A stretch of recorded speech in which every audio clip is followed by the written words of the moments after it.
out comes this murderous impulse. And it's happened all the way along. Children, when they're developing, feel that way about the parent of the same sex.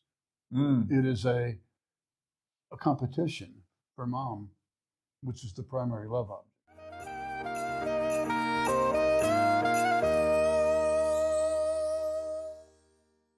Welcome to the Dr. Gil Show.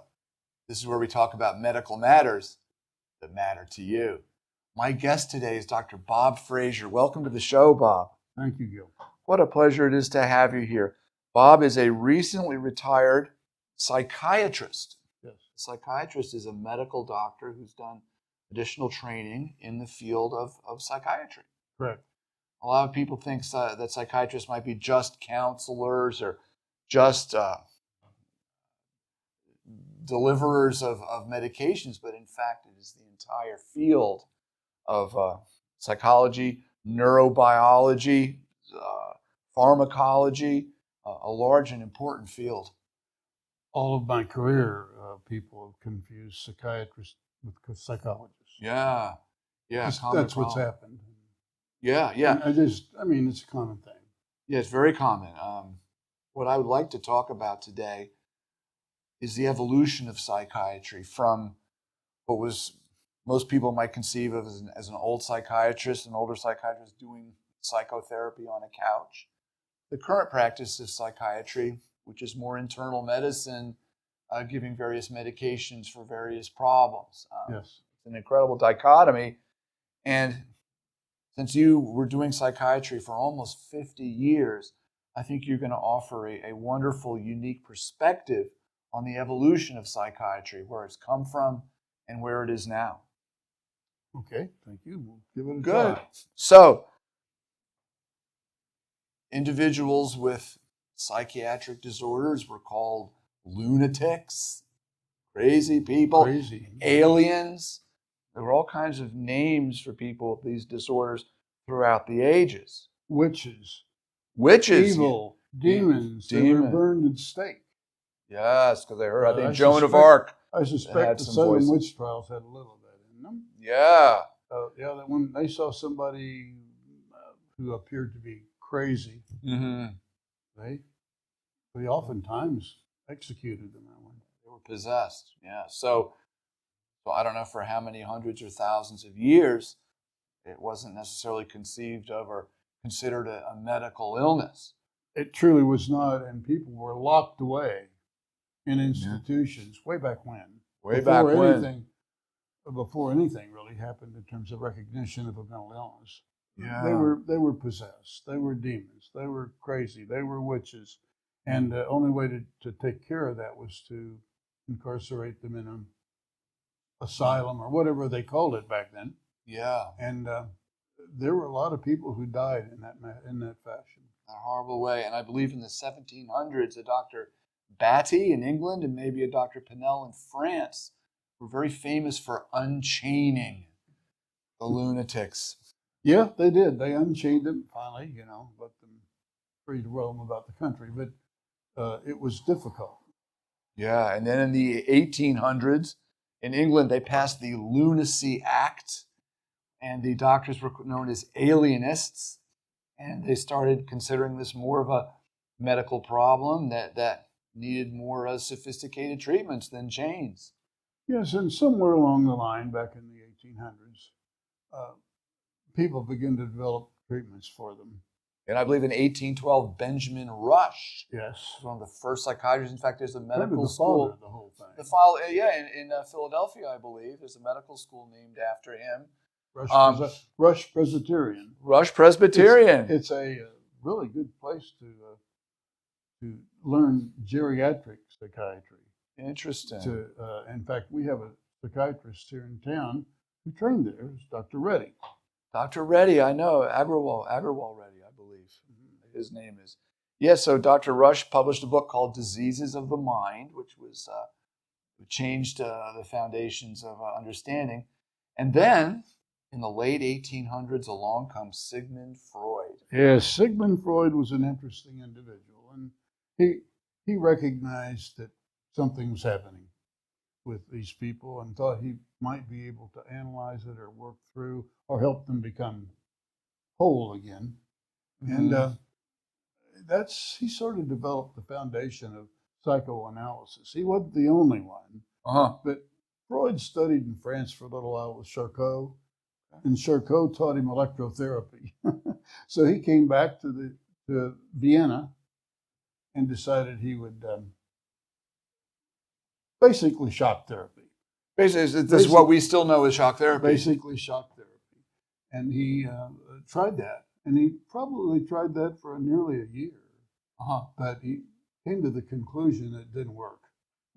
Gotcha. So basically, he began to try to understand what was going on with the mind. And he tripped over and began to analyze things. And he then developed this feeling that all this was unconscious.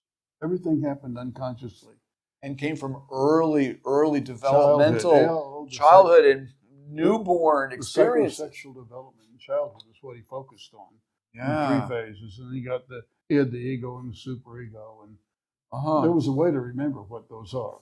The id says, okay, please help. Tell me. The id says, do it now. Enjoy it. Do it now. The ego says, hey, maybe you shouldn't do that right now. And the superego says, oh, go ahead. You're missing a good time.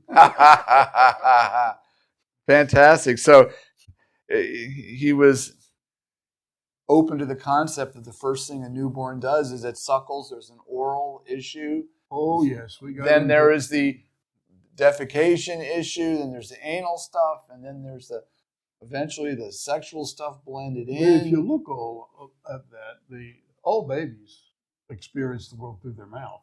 Sure. In the beginning. Everything goes in their mouth. Right. Doesn't have to be a breast.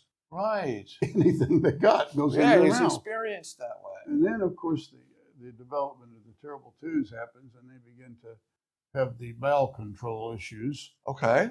And that's when they develop the ability to punish their parent by holding it. By timing. Interesting. So, or putting it where the parent didn't want them to put it. So these are not far-fetched. You kind of have to get over embarrassment and really delve into this. You have to understand that they do that. I mean, that's what happened. He observed. There were some really good observers in psychiatry, but Freud was a really good observer of people. Okay.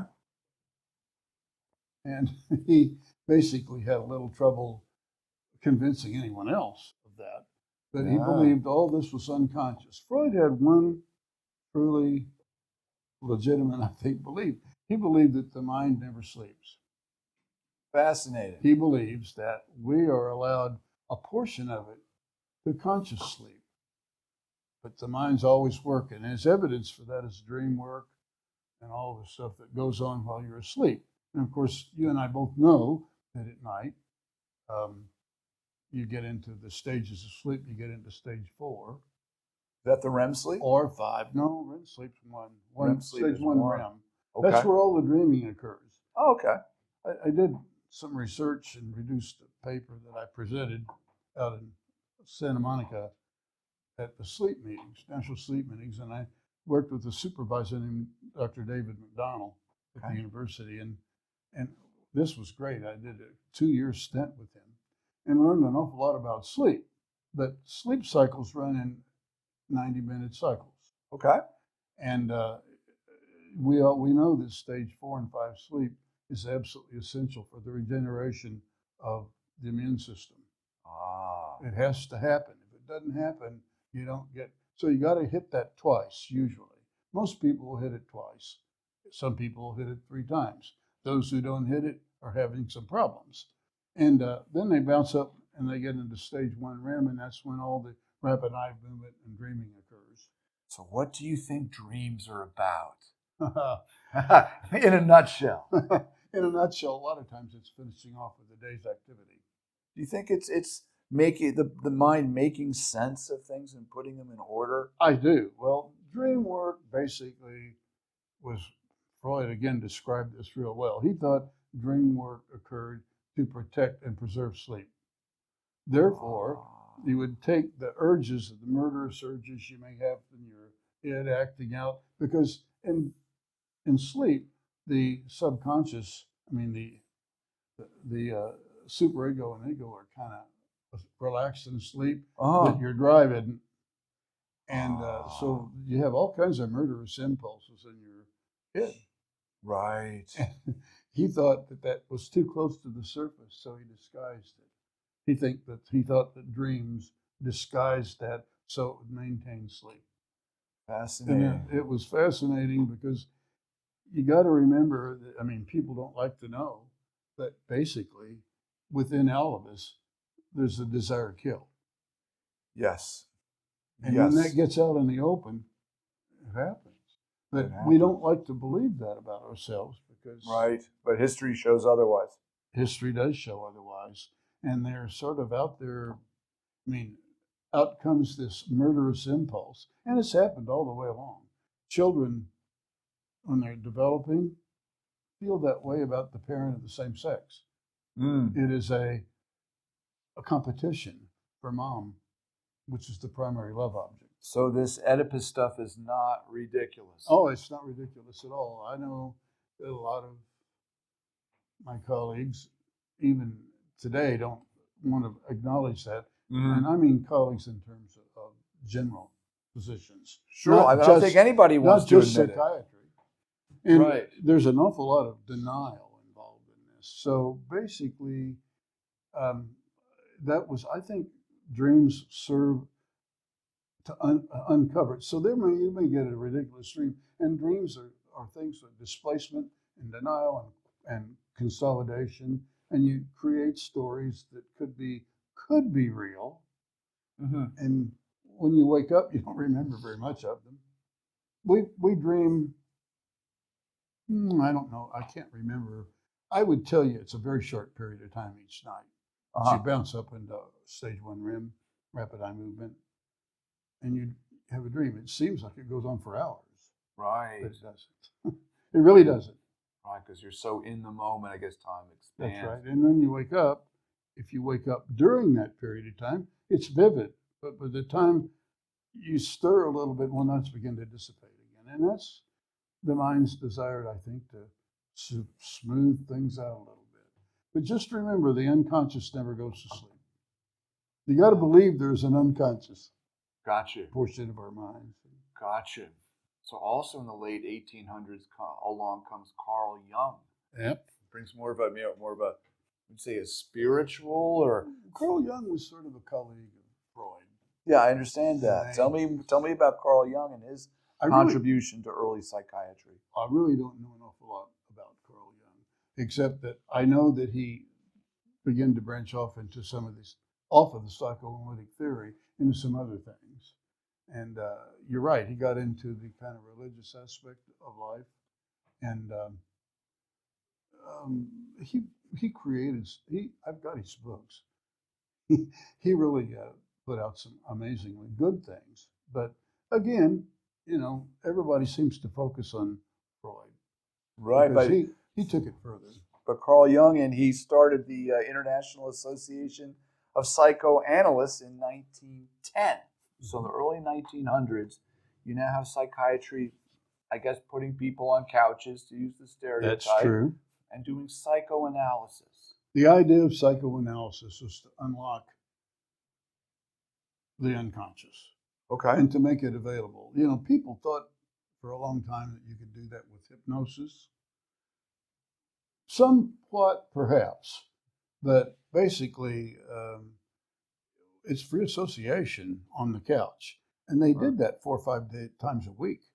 It was all the time. And they wouldn't say much at all, right? That's true. They would just let the person run, which makes people think, well, there's nothing going on here. The psychiatrist is asleep or he's filing his nails. There may be, honestly. That reminds me of a joke. Tell me the joke. It's about the young psychiatrist who just started practice and an older psychiatrist who'd been at it a long time. Right. And they both get on the elevator to go to work.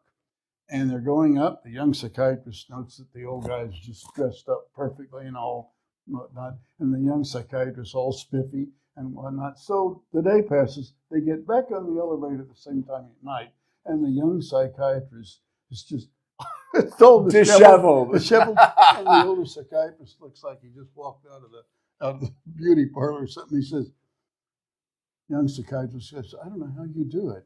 How do you listen to that all day long and come out looking like you? He said, who listens? I love it. So psychiatry in the early 1900s is psychoanalysis. Yes. And then in the 1950s, along comes some medications, the early antipsychotics and lithium, which they're showing scientifically have benefits. Do we know how lithium was developed? Please tell me. Lithium was discovered in Perth, Australia, because it was in the water.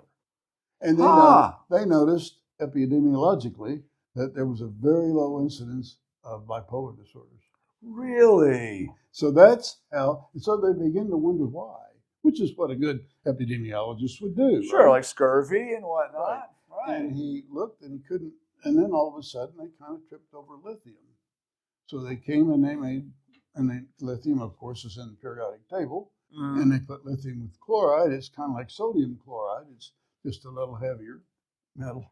Easy salt to make. Right? So they put that in salt shakers, and it tasted salty. And people died like flies. So therefore, heavy metal poisoning doesn't work very well. So when they got past that, they decided that they had to measure levels. And therefore, even today, when we use lithium carbonate usually, we measure what the concentrations are in the blood. We'd like to keep it between 0.8 and 1.2 milliequivalents per liter. So it's been a durable, bona fide medication for bipolar it has, indeed. excursions. There's only one real problem with lithium. If you take it a long period of time, your kidneys decide they don't want to work anymore. So we have to worry about toxicity. Huh? So you worry about toxicity. That's why you need a doctor. Oh, yeah. A psychiatrist to care for you while you're taking it. Well, you better have one all the way along. Uh-huh. But when they begin to get in renal failure, the first thing you notice is excessive thirst that goes along with that. And, it's a medication-induced issue. So you saw the first antipsychotics come on board, and then Actually, I didn't. It came on board when I was starting my residency. Because it was early, but you were in the early days of the early antipsychotics. Well, what happened was, I want to finish a little bit with Freud real quick. I would love to hear more about Freud. Sigmund Freud, everybody laughs at because he's a sex maniac or whatever, but he isn't. Right. Sigmund Freud did all this stuff with all this analysis, and I've just got book and book and book of stories or cases that he analyzed, little ons and cases of an obsession in a 5-year-old boy and that sort of thing. And it's true. He made it all the way through that. He even helped people. The idea was if you let them talk long enough, they'll free up the problems they have and heal themselves. Well, I don't know how true that was, but they certainly, through analysis, did learn a lot about themselves. In real analysis, they do that 4 or 5 times a week for years. Are some psychiatrists still doing analysis? Bob? There are some that do, but insurance doesn't want to pay for any of it. So I'm going to get to that. This is out of your pocket thing. Anyway, we're running along, and then this miracle drug was released, chlorpromazine or thorazine. And out it came, and boy, it looked like such a great thing. They began to empty out the back wards of the mental institutions, state mental institutions, and because they could cure these people. Well, they certainly stopped their hallucinations and whatnot, but they didn't tell them how to live. You know where they went? Dumpsters. Right, went to the streets. Yeah, I remember. I grew up in and around New York City. They're all over these the place. huge old mental hospitals up on the hill. These gray stone buildings that were built, whenever 30s, 40s, and now they were empty. Well, Belmont was used for that a lot back then, but we have one right now at Fulton. In Fulton, Missouri. Yeah. Hospital number 1. That's 1 of 4, I think. Okay. And it emptied out pretty much back when, there were all kinds of long-term people, and they put them in these institutions. They didn't know what else to do with them because they couldn't let them go to society and they couldn't function. And so they just kept them. And in the process of coming up with new medications, they were using shock therapy, insulin coma, cold packs. And even an occasional lobotomy still. More than just an occasional. When I was an undergrad, I was a patient. I sat for patients in the hospital. It was a little job I had. And I remember having a patient that had a lobotomy. I even saw someone. Did you see the personality involved? There was no personality. That's true. He was a walking, almost a vegetable. That's true. Yeah, it was very sad. There's a lot of people who don't have lobotomies that are very sad too. Sure. I was on my rotation up at Western Missouri Mental Health Center. Head Midmo wasn't quite finished yet. Were you a medical student or a resident I was at the time? I was a medical student at the time. Okay. And it was my first rotation. So I go up with my buddies, and we all went up there. And the first thing they did, I darkened the door. That was my first clinical rotation. You're totally green, short green white as coat. possible. The first thing they did was put me in charge of a clinic. Oh my And I goodness. started seeing these people and write prescriptions. I just filled out what they had before because I didn't know what else to do. Oh my There was goodness. no direction. This is like, hey, you're here. Here's the fire. Get in it. One day I went over to the Kansas City General Hospital and I ordered some sort of x-ray on these people. So they called me to come and do it, inject it. A contrast X-ray? Yeah. Well, and they said that the residents over there said, well, you ordered it, you come and inject it. And I said, I've never done that. He said, we should think about that before you order it. Oh my goodness. You never forget that. Obviously, I canceled that. But, so we were learning all this stuff. And so little by little, you begin to get the feel. You didn't really understand what the drugs were. We're using chlorpromazine and some Mellaril by that time. Okay. And we're using a lot of Librium. And Librium is a benzodiazepine, right? Yeah. That's essentially a solid alcohol.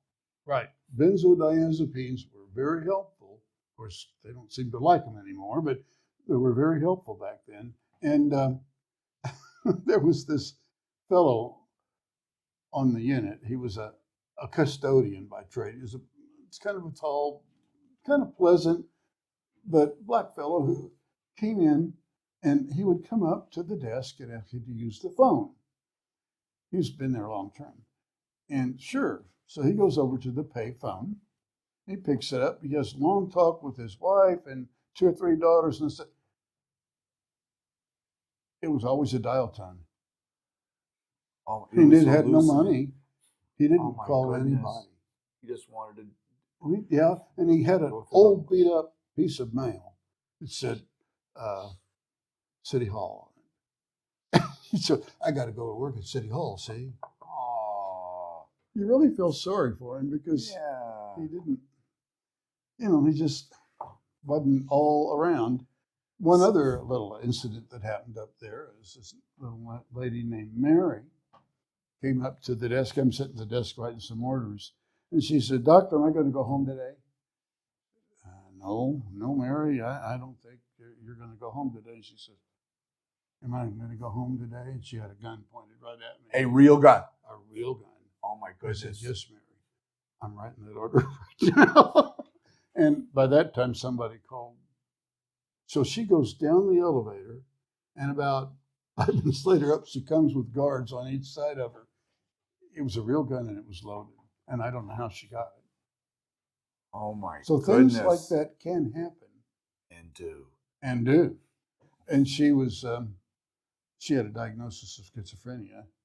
Mm-hmm. Of course, a lot of them did by that time in that setting. So anyway, back to the medication. Yes, because now that there's Haldol and these third generation. Oh yeah, you're way ahead of me. Okay, So okay. They came up with Mellarel, chlorpromazine, and thoridazine, Mellarel, and the next one maybe was Navane, Okay. and there was one, and Haldol. Those were the big four. The biggest problem with those is they all produce serious side effects, like tardive dyskinesia. The twitches, Yeah, the switching on the face, the uncontrollable blinking, stuff, and sometimes uttering profanities. profanities. Yeah, Yes. almost And Tourette's. we know treatment for them. We tried to prevent them with uses of anticholinergics like Artane and Cogentin. Really didn't work, but it did delay the onset of symptoms. Is that a good thing? Probably not, because Like it's everything still doing the damage. Right, like everything in medicine, it's risks and benefits. That's right.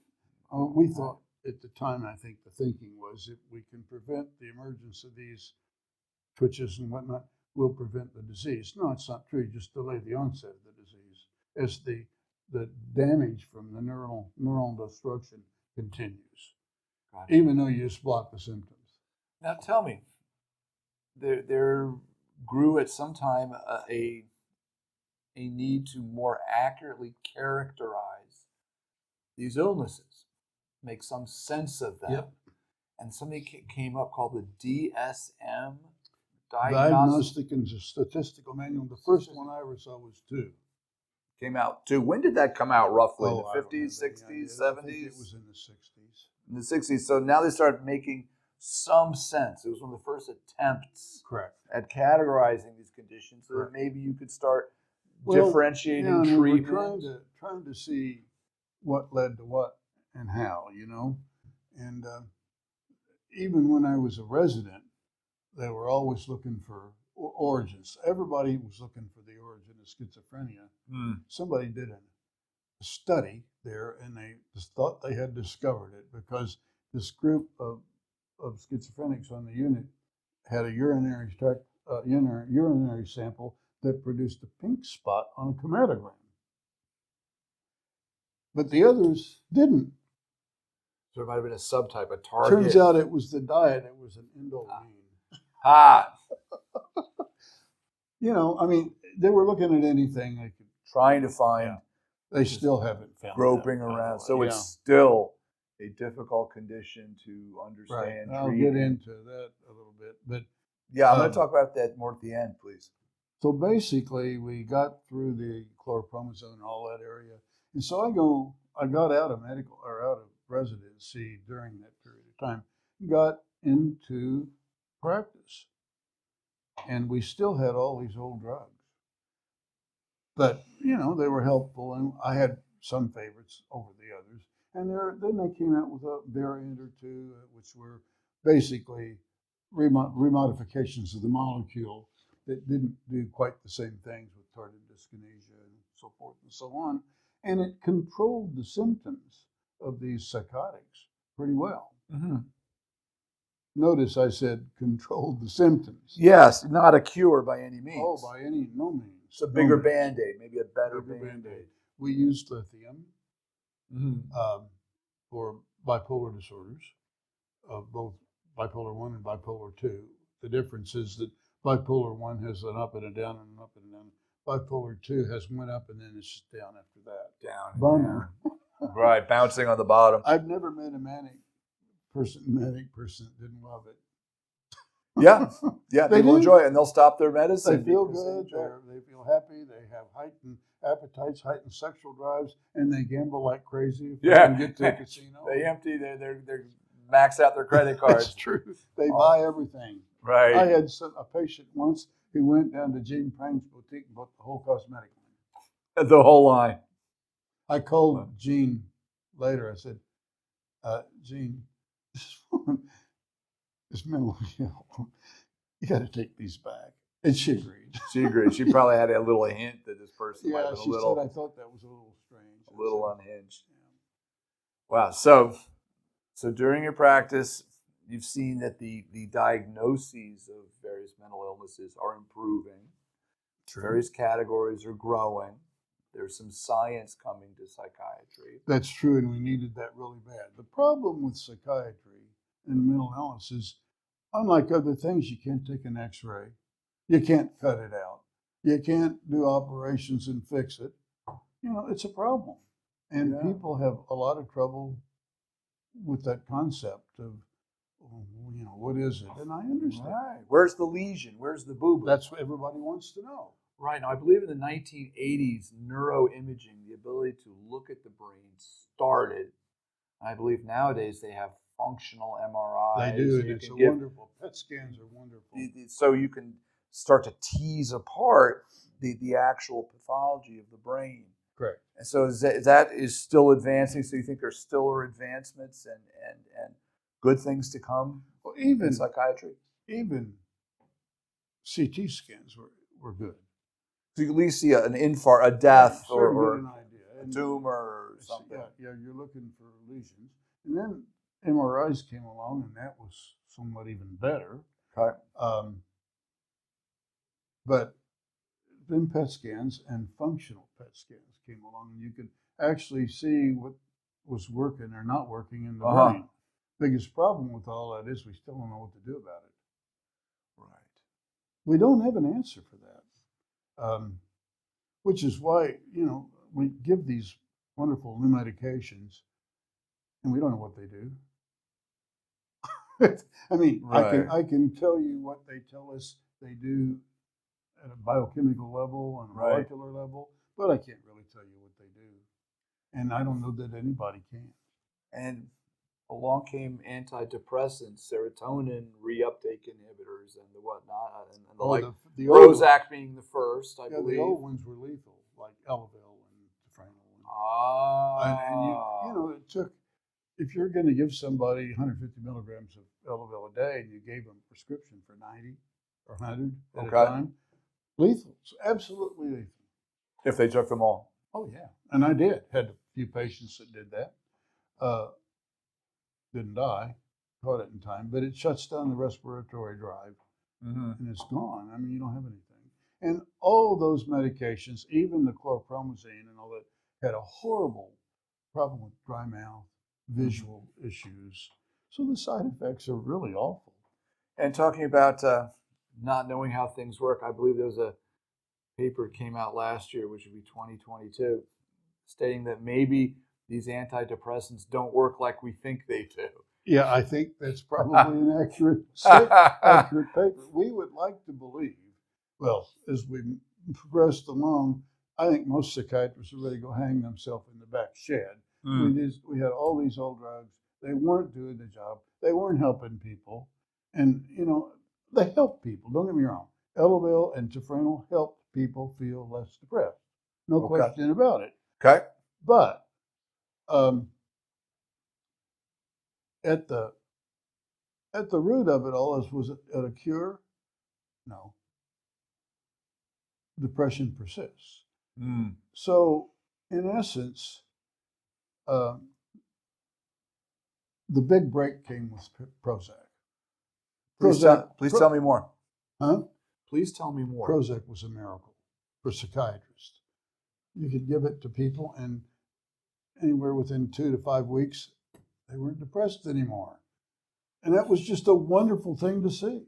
It actually worked. It actually worked. And it helped people with their symptoms of depression. And that was fabulous. Then all the other SS, that was a selective serotonin reuptake inhibitor. And we thought, we know how that went. Well, no, we don't. But we know what it does. Yeah, we know what we think it does. Right, we know the effect. Right. And that was an improvement. I'm old enough to remember the Rolling Stones and Mother's Little Helper, the little yellow pill that Mick Jagger sang. I believe that was Valium. That was Valium. And, you know who sunk Valium? CBS. They did a thing on 60 Minutes on Valium and how terrible it was. And immediately, even you today would have trouble prescribing Valium, because right after that, they didn't want anybody to prescribe it. But now they've come up with the more powerful ones like Xanax and whatnot. Well, that's even more under fire. Yeah. Don't get me wrong. I think benzodiazepines have a place, even today. Librium and Valium were big molecules. Valium is a huge molecule Librium's a bigger one. Valium metabolizes into Librium. And then there's a whole series of metabolites, all of which are psychoactive. Right, everything down the line. So this hits the liver, which people don't realize that a Librium injection is not the way to give it. You need to give it by mouth. So it crystallizes at the injection site. Right, so it doesn't work. It's in your body, but that's not how it works. Right.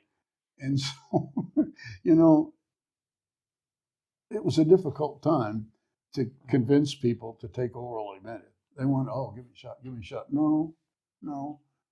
Oral. And go low and go slow is the best way to do it. However, if you're having a panic attack, you ever had one? You ever seen anybody have one? Believe it or not, I have a lot of patients in the infertility where they're already stressed. Their lives are stressed. Well, I mean, you can. They have a panic. I've had patients can't call from the roadside. I can't come. I'm having a panic attack. I pulled over. I pulled my car over. They get into tetany because they get calcium ionization because of the change in blood chemistry and bicarbonate. It's not fun to be, and they feel like they're going to die. Everybody who's ever had a panic attack will probably tell you at some point in time, oh, I thought I was going to die. Oh my goodness. Thought I was going to die. Well, we learned a long time ago that if you can catch that quickly enough, Xanax is a marvelous medication.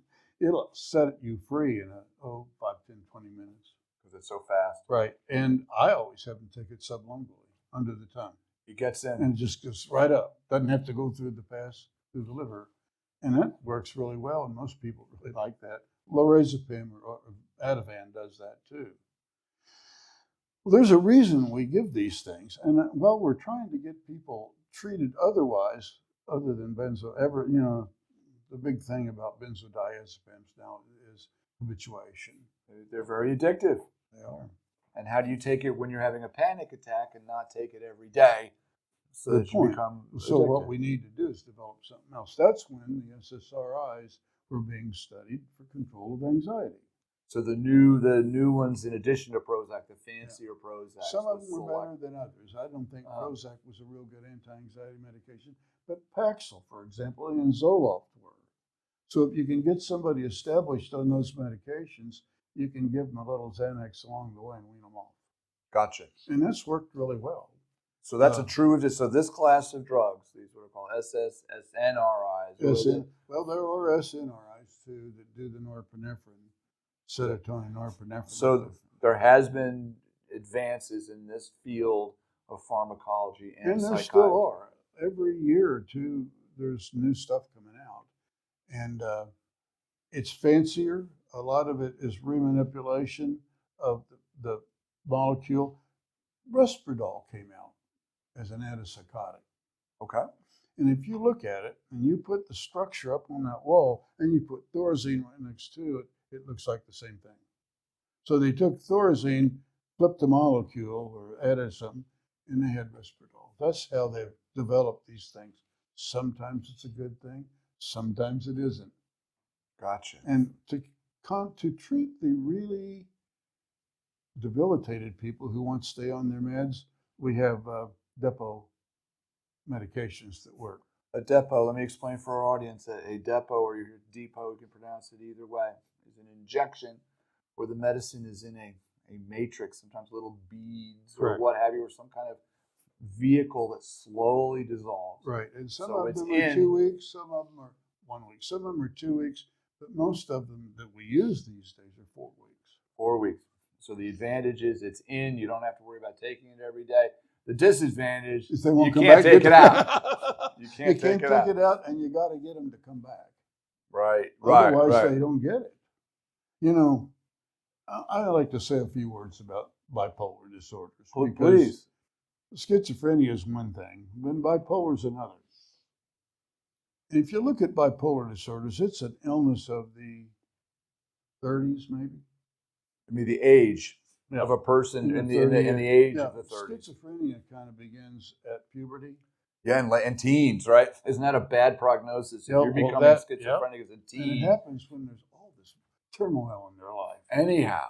And then it happens a lot of times around the the 25, and other events happen. For instance, a child in the family, she gets pregnant, she gets, husband goes, it's just a lot of things that happen around pregnancy that is a big upsetting, tumultuous hormonal change, So you're talking about the woman Yeah, can start yeah, I am. manifesting psychiatric issues. I am.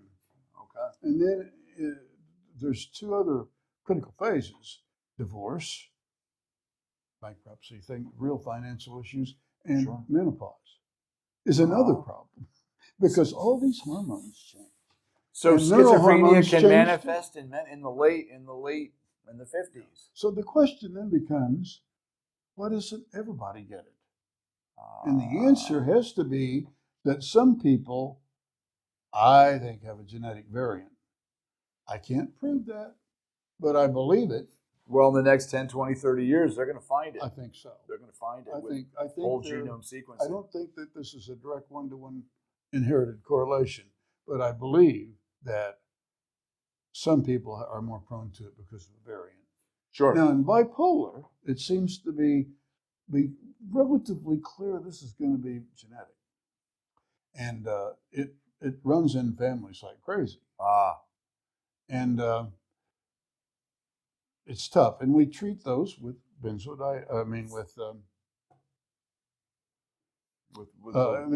SSRIs. Okay. And I don't mean that, antipsychotics. Antipsychotics. The level 2, the new antipsychotics. Okay. And we treat that, and it works very well. And almost all of them have been studied for bipolar disorders. And in the beginning, nobody was approved. And one by one, the FDA would release them because you try to give that to somebody, and it's not released by the FDA. Insurance won't pay for it. Right. Yeah. Off-label. Off-label use. That you've seen that work. So basically, it's nice to see it come on label. But bipolar is weird, and it runs in cycles. It's a cyclic phenomena. And if you map out people, you'll see that about the same time every year or two, they go through a cycle, on or off the drug, which is maddening. But you see it happen. I mean, they'd have it, all of a sudden their energy levels perk up one time, they're on the medicine. And that's when they often think, I don't think I need this. I don't need it anymore. Gotcha. And they go to the casino. But I tell everybody, you've got to take this the rest of your life the way it is right now. And if you don't, you're going to go through cycles. And every time you go through a manic cycle and you get that glutamine in your brain, you have neurodestruction. And every time you have neurodestruction, you lose something. And if you lose enough of it, you're not going to be very functional. So there's a cumulative damage. Now, I didn't know that. If you will give it time and stay off of it, the brain will rebuild itself. We didn't think that happened, but we know now that it does. That's a whole other world of fantastic it's very possibility. Fascinating. I just love that part of it. But it is fascinating that you do see some neuroregeneration. And the longer you stay off of it, the better functional people become. But you see that people at end stage don't do very well. They're way out there, and that's when you see the alcoholic people who have dual diagnoses. People who have bipolar disorders drink a lot of alcohol. Self-medicate, smoke cigarettes. Well, and that's the drug therapy of choice on the street. Sure. Calms me down. But boy, it's amazing. I got to relate one real recent case. Please do. Told you I was retired. I have a very good friend in Phoenix who I communicate with and whatnot. And he called me one day about 2 to 3 years ago. And he said, Doc, I got to tell you something. And he told me the story about his son. I met his son a couple of times. He was a neighbor. And he said, Joel has just come undone. He was in Colorado. He'd never had anything happen like this.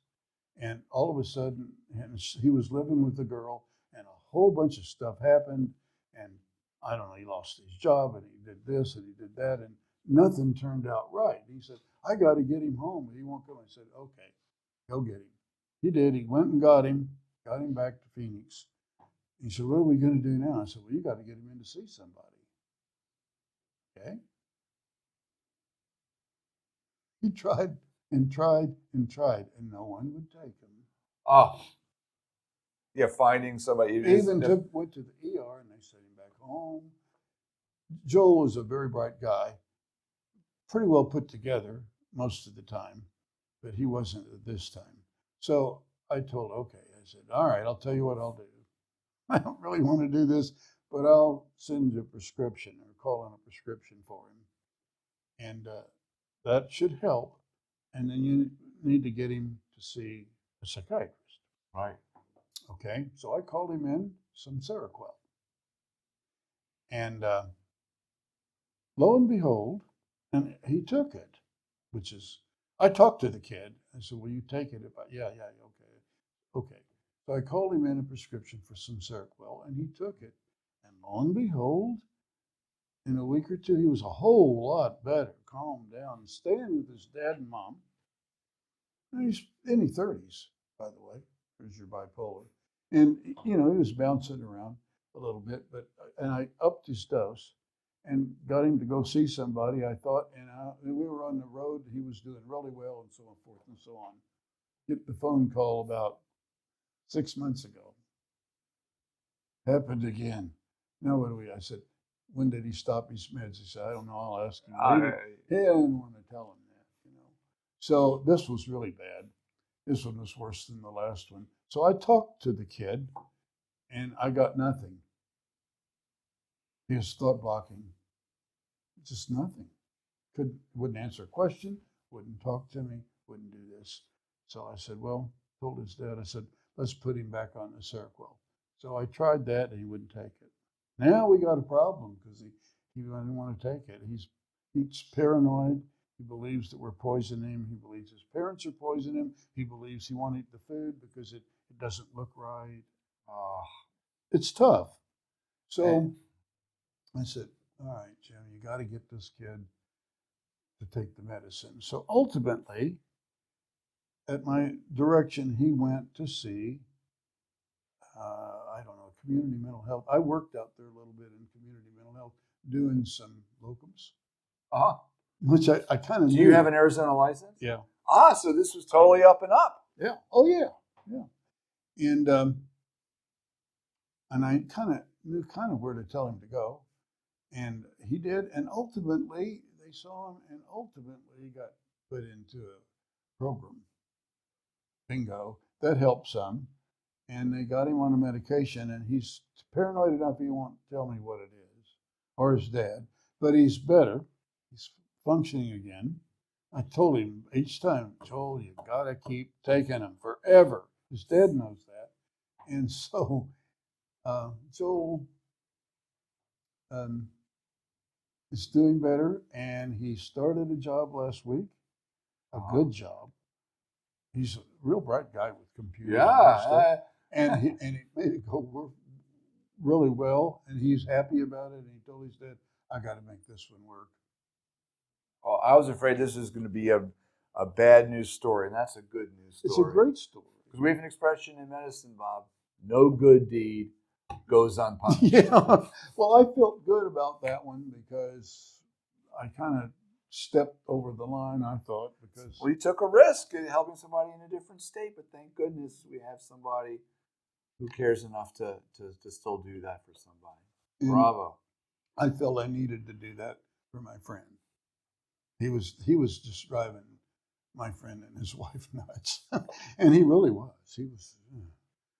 So. Well, I almost every doctor, nurse, health practitioner I know does this because they want to help people. Yeah. Well, that's the key. Right. In medical school, my classmates laughed at psychiatry. Right. Like you're just putting somebody on the couch and doing your nails. All that stuff. But one of the, By the way, speaking of couches, I did have a couch in my office, but it was just a sofa. More than 3 or 4 people could come in.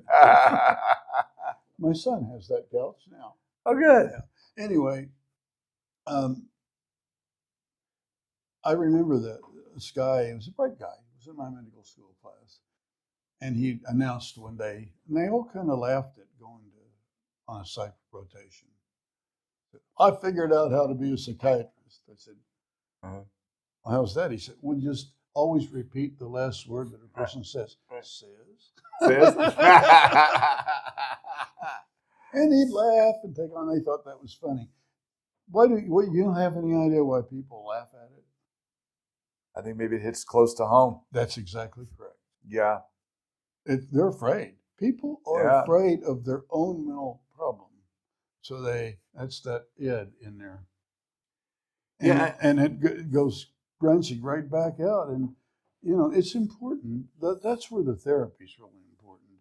If you give a person just drugs, you haven't done them any good. Not really. You've helped control their behavior. But if you can give them some therapy and change their behavior, you've done some good. I did that all the time that I practiced. It was you combined medicine and medication and therapy. I did. And a complete psychiatrist. Then managed care decided that they didn't want to support therapy anymore. So I got a great story on that. Please. I had this patient who was a social worker. Okay. And a nice person, and she wasn't nuts by any means, but she had a little depression. Okay. So, every year she'd come to see me once a year, get meds and so forth. And one year her company, hospital, changed its insurance people. So, you have to reapply. I wasn't on that plan, so I had to reapply for it. Well, they wouldn't take it. And finally got to talk to the medical. Oh, she was furious. They wanted her to go see somebody. I said, well, why? I've seen her forever. I know her story. So basically, I talked to the medical guy who was in charge of this. And he said, we'll pay for you to give her drugs, but she has to see somebody else. For a therapist. I said, oh, you want her to go to the less expensive therapist? Right. And he started, we pay psychologists the same as we'd pay you. I thought, well, I don't know whether I'd have said that to me. So basically, I won that argument. I challenged a lot of denials, and I won. But she was happy. But the whole point was that they were trying to block. He said, we want to send her to a therapist. I said, I am a therapist. Right. No, I mean a real therapist. And I am a real therapist. That's what I told him. But they don't want to acknowledge that. And by that time, psychiatry was evolving in such a way that it was becoming a prescription writing service. So that's what I wanted to lead up to, Bob. Perfect segue. Where is psychiatry now, in your opinion? Diagnosis and prescriptions. And those are very short office visits. Very, like 15-minute, 10-minute.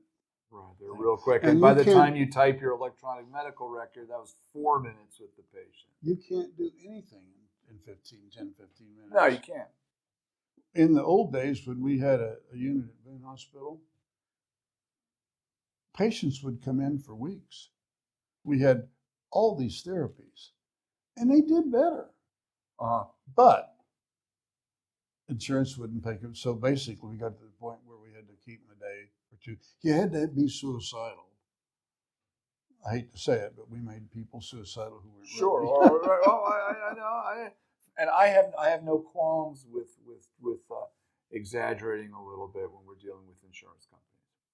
They're just interested in the bottom line. Well, speaking of that, there was a professor at the university who gave a grand rounds one time, and everybody was talking about this patient, this therapy. So David Davis got up and he said, I'd like to recommend lobotomy. And everybody about fell out of their chair. And he was talking about selective frontal tract lobotomy. They can go in and just pick one tract or another. Instead of the big, cut the whole thing. They can actually do that. I don't know that they do so much, but they can do it. There's got into all these other things now, like transmagnetic stimulation. My opinion, it doesn't work, but there are people that do that. And ketamine has become a miracle for depression. No, it's not, but it does indeed reverse depression in one session. This is super low dose, right? Yeah. Of course, it's got to be injection. Now we're looking into psychedelics. Even low dose psilocybin, I heard. As prominent. And now that people are not getting blackballed for even proposing this, right? Actual research grants are being funded now, I believe. That's correct. But they made those so off limits, it was just awful. And if you looked at what those psychedelics did, it looks just like the mind. All that stuff just looked like schizophrenia. Something was going on there, Clearly there are receptors there, and clearly it's very active. Right. Doing something. I don't know what using low-dose psilocybin really does. I don't know if you can do that and reverse everything. But I do know that the reports I read make it look like it's beginning to work. And clearly this could be fruitful research. And there's the CBD. In using psilocybin, they're required to have somebody sit with them because they go through their hallucinatory stuff. And they all do. They can't get away from it. That's just what it does. Sure. But I'm sure protocols will come, and as knowledge grows, they'll I don't know where CBD will end up. All kinds of when I was in medical school, people smoked it. Right. So, put a finer point on what psychiatry has become. Are the residents coming out of training right now? Mm-hmm. Are they trained in psychotherapy at all, or has that been totally relegated to the psychologists? I can't, categorically say they're not trained in psychotherapy. I just know they don't do psychotherapy. Mm-hmm. I haven't met a resident in years who tells me that's what they're going to do. So there has been a sea change in psychiatry. Mm-hmm. I think everybody sort of believes, the idea is just to learn your psychopharmacology. Do it well. Okay, that's fine, but that doesn't solve the problem. And I think my opinion, that's a horrible step away from where we ought to be. Yes. But that's where I don't truly know what programs are doing anymore. But I truly do believe that it's likely they're not teaching much therapy. Yeah. That takes time. That takes a lot of training. It must take a lot of training. It must. It was an enlightening experience. There was a little lady out in Phoenix I attached myself to. Her name was Dr. Irene Jocelyn. And Irene... Is she one of your teachers or mentors? We called her Crazy Irene. She was kind of that way. She smoked cigarettes like a chimney. But the whole point was that she was a social worker and had gone to medical school and was a psychiatrist and board certified in adolescent psychiatry and was a training analyst at the Chicago Institute of Psychoanalysis for Adolescents. Wow. Well, she tried to retire. Well, we found her. I found her. Not so fast. So there were 3 of us in this little group. And we'd go over and meet at her office. And she just smoked cigarettes, one right after the other. It was amazing. But we had a guy in my training. There were 3 of us. By the way, these were the days where they gave you evaluations for a woman to get abortion. Okay. And they had to have, that's when they came with the prepared scripts. Okay. And they had to have a psychiatric approval. One guy was an atheist. He's claiming and the other guy was a Jesuit priest. So you got a Catholic too, right? Yeah. Sounds like a joke, and there's got to be a rabbi in there. And by the way, Father John Flannery was not just a priest; he was also a board-certified internist. Wow. And now he's going back to psychiatry. He ended up the Vatican, I think.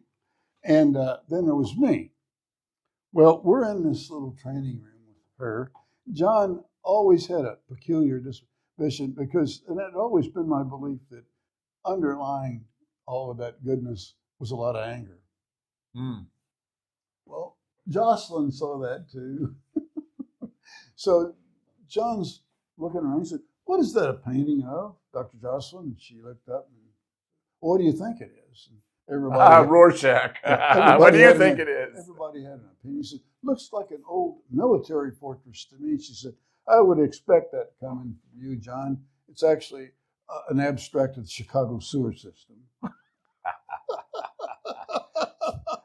Oh, man. You know, we had a good time with that one. You must have a lot of interesting personalities in psychiatry. Oh, boy. I'm Yeah. sure a lot of people go into it for self-exploration. Absolutely. That's introspection. That, of course, is a problem. Because if you get the wrong guy in there trying to do self-exploration, he's not going to do a very good job because he's going to be looking too far into himself. Yeah.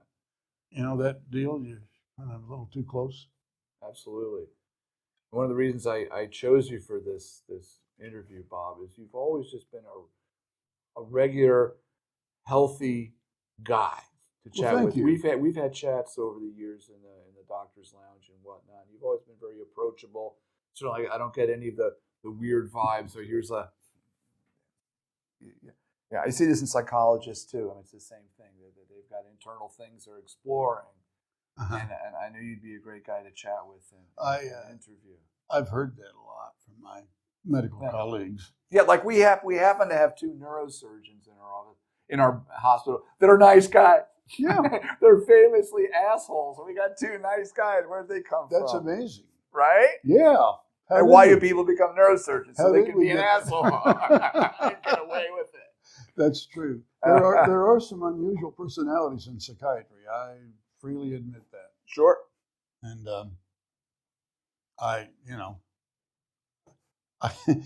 they've been somewhat difficult for me to understand and get along with over time. Sure. But, I didn't have to do that too much. We had our own little group at Ben and had our ins and outs and ups and downs, and it worked out okay. Yeah. Worked out fine.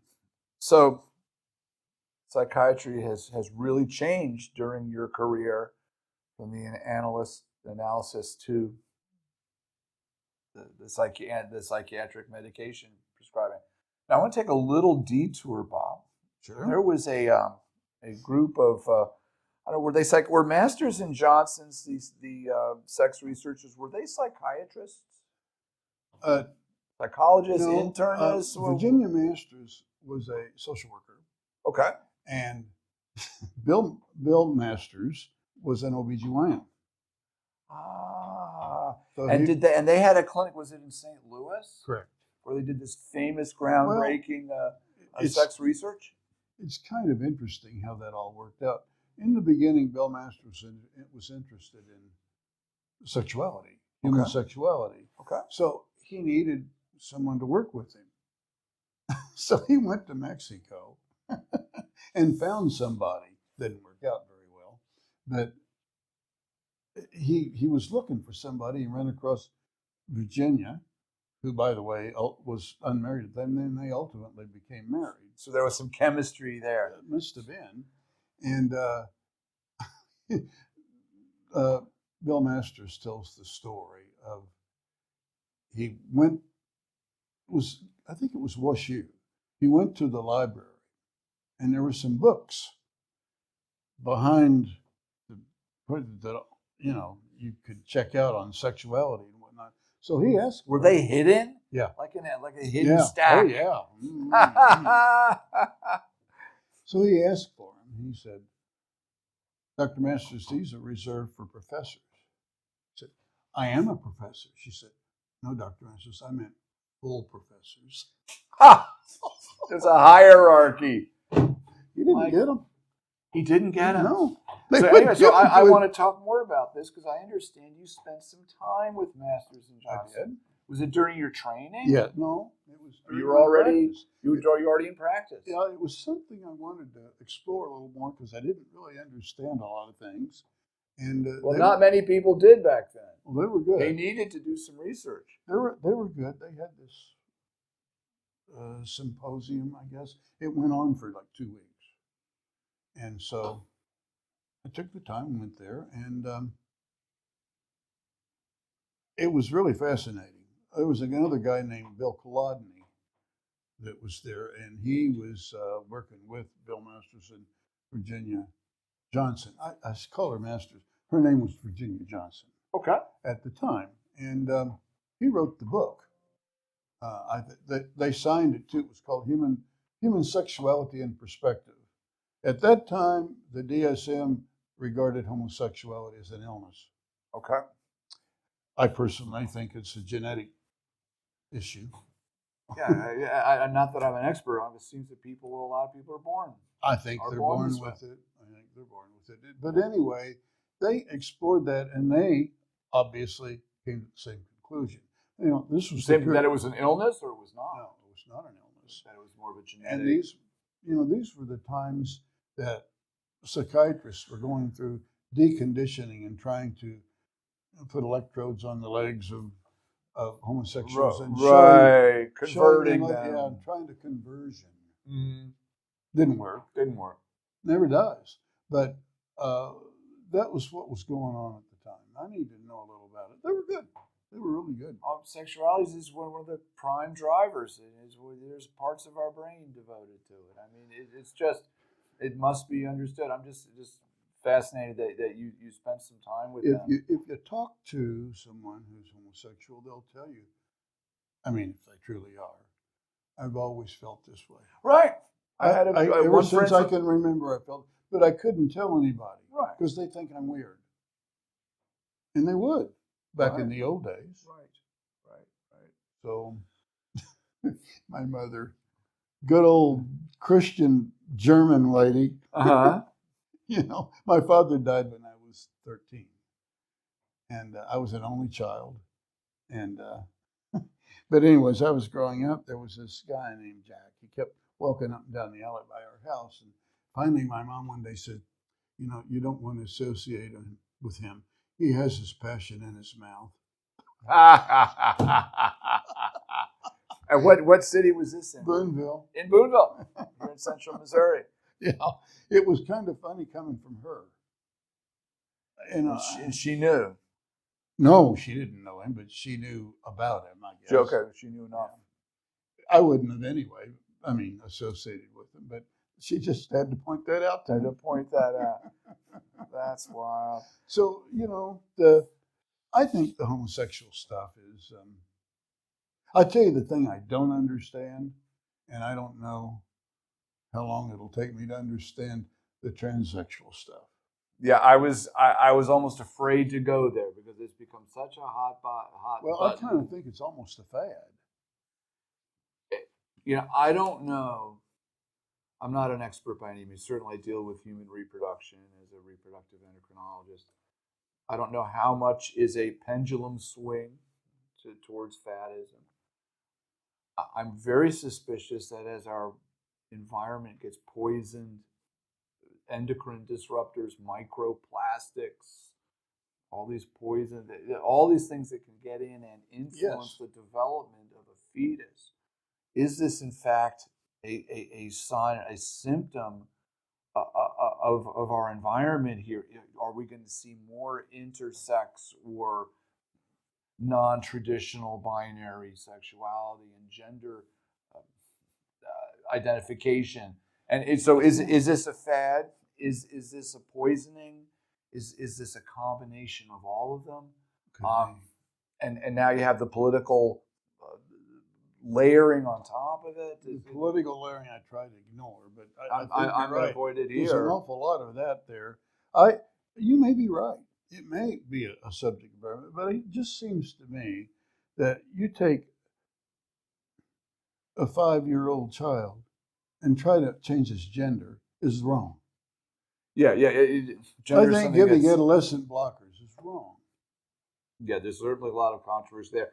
and there are smart people on here that I think are know more than we do. But I think it's enough to say it's controversial, needs sensitivity, and certainly the making decisions early in life that are irreversible. That's right. And that kind of bothers me, but that's the one. I mean, this is such a new area. I don't know anything about it. I know some people that claim to be transsexual. I have not really had the guts to ask any of them yet. Right.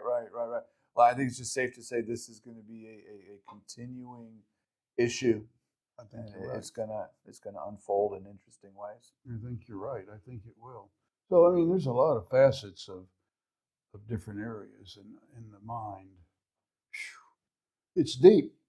It's very deep. Somebody asked me a long time ago why I wanted to go into psychiatry. I said, because I wanted to study the last frontier, the mind. I think that's fair. It was there. It absolutely is the most complicated thing in the universe. It is. It is. I don't think we're probably going to ever unravel all of it. AI might do it for us. So and I think it's fascinating that in these interactions there may in fact be quantum entanglements and quantum effects in consciousness or thought processes that are inherently random and inherently very sensitive. That's also going to be fascinating. Yeah. So, Bob, any other stories? I love stories. Are there any other fascinating stories or anecdotes from your almost 50 years in the trenches that you would share with us? Well, let me talk about something non-psychotic that's just neurotic. Sure. If I can use that. If you tend to look at things, I always wondered if mental illness wasn't on a large spectrum, where it started out with a little anxiety here and ended up with blatant psychosis over here, and somewhere along the line, kind of like the autism spectrum. Mm-hmm. But nobody's ever shown me that for sure, but I always just saw it that way a little bit. But anyway, I've had patients. The one that comes to mind immediately is the obsessive compulsive. I've got some little traits myself. Yeah, I do too. Mm-hmm. And you couldn't have gotten into medical school if you hadn't. Right. There's benefit. It's what makes you a good doctor. It can. I hate to say it. If it's out of control, it's out of control, but it can make you a good doctor. And it makes you complete. You don't want your surgeon to be a slob. That's right. Yeah, very attention to detail. That's true. I want to be perfect. So anyway, I had so many of these people that would come in and do certain things. But hand washing. I had this young girl, and she couldn't. Her day was terrible. Certain areas of the body are nasty. Okay. Right. So she'd have to bathe those very last. So she might take 20 showers in the morning. Oh my goodness. Before she could get out she dropped the washcloth, she had to start over again. Oh. She touched herself in any way, she had to start all over again, if it wasn't to that point. Right. It's just, those are disabling. They That is certainly are. disabling. Yeah. I've had people who, driving to come to Columbia to see me, this was a resident, she couldn't make it because every now and then she had, a little pavement crack. Right. She thought she hit somebody. She had to stop. Stop. Make sure she didn't hit These someone. are truly disabling. Wow. There's some amazing things that people do, and what can you say? They're. Where's the lesion? Where is the that's wiring? What I want to know. Where are the wires crossed on that kind of condition? I forever have believed that you have to ask, is that nature or nurture? Right. I think it's nurture, but I don't have any proof of it. There may be an unlaga over here in the nature category that when it's over here, the nurturing makes it go up. They're complicated interactions, infinite number of possibilities. I was just reminded of a story. I think it wasn't Freud. It was I can't remember, a psychiatrist. But the man was was neurotic. Neurotic. And he is walking down the street, and he had, can't remember, his urge was to kill President Eisenhower. Okay? Okay. So, but he had a control. He wouldn't do that. But that was his fantasy. And suddenly, as walking down the street, a wild rabid type dog broke out of a gate. Okay. And he killed it to save Eisenhower. So he dealt with his murderous impulse in two ways. Killed the dog and saved the guy he was going to kill.